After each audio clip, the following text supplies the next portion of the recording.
చాలామంది నిజముగా దేవుని సేవ చేయాలనే దృక్పథంతోనే ప్రభు రాజ్య వ్యాప్తి కొరకు పనిచేయాలి, లోకంలో నుండి వారిని వేరు చేయాలి, మరి క్రీస్తుకు సంబంధులుగా వారిని అందరినీ కూడా పరలోక రాజ్యాన్ని కొరకు సిద్ధపరచాలి, మన ప్రభు అందనిమిత్తమే కదా సిలువ వేయబడ్డాడు అనే ఆశయంతోనే వీళ్ళందరూ సేవకు బయలుదేరారా? లేఖనం ఏం చెప్తుంది? ఇల్లు కట్టువారు నిషేధించిన రాయి మూలకు తలరాయి ఆయను అంటుంది. అనగా దేవుని యొక్క సంఘములని స్థాపించుకుంటున్నారు, కానీ అసలు అందులో క్రీస్తు అనే మూలరాయి ఉన్నదా? క్రీస్తు యేసే ముఖ్యమైన మూలరాయి అయి ఉండగా అపోస్తులు ప్రవక్తలు వేసిన పునాది మీద మీరు దేవుని ఇంటిగా కట్టబడుతూ ఉన్నారు అని వాక్యం చెప్తుంది.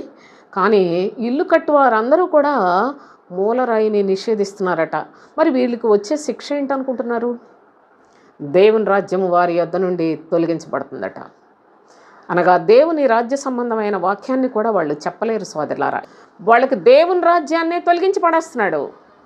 దేవుని రాజ్యమునకు, క్రీస్తు రాజ్యమునకు వారసత్వాన్ని సంపాదించుకునేదే నిజమైన క్రైస్తవ్యం.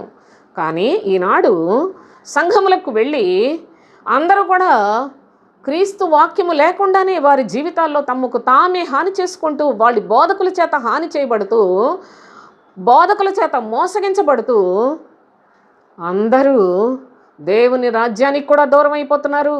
దేవుని రాజ్యమును సంపాదించుకొని ఆ తర్వాత క్రీస్తు రాజ్యాన్ని సంపాదించుకొనవలసిన క్రైస్తవ జీవితం ఈ దినాన ఇంత దౌర్భాగ్యపు స్థితిలో ఉండడానికి కారణము కేవలము ఇల్లు కట్టువారు క్రీస్తు అను మూలరాయిని నిషేధించారు. ఎక్కడ చూసినా ఏదో యేసునందు, యేసు పిలుస్తున్నాడంటారు, యేసు దీవిస్తాడంటారు, యేసు క్రీస్తు మన ప్రభు అని చెప్పుకుంటారు. కానీ యేసును గురించి, క్రీస్తుని గురించి, పరిశుద్ధుడైన తండ్రి చిత్తాన్ని చెప్పకుండా మోసం చేస్తూ ఉన్న పరిస్థితుల్లో ఇప్పుడైనా ఆలోచన చేసుకొని క్రీస్తు వారిగా ఉండటానికి ప్రయాసపడండి.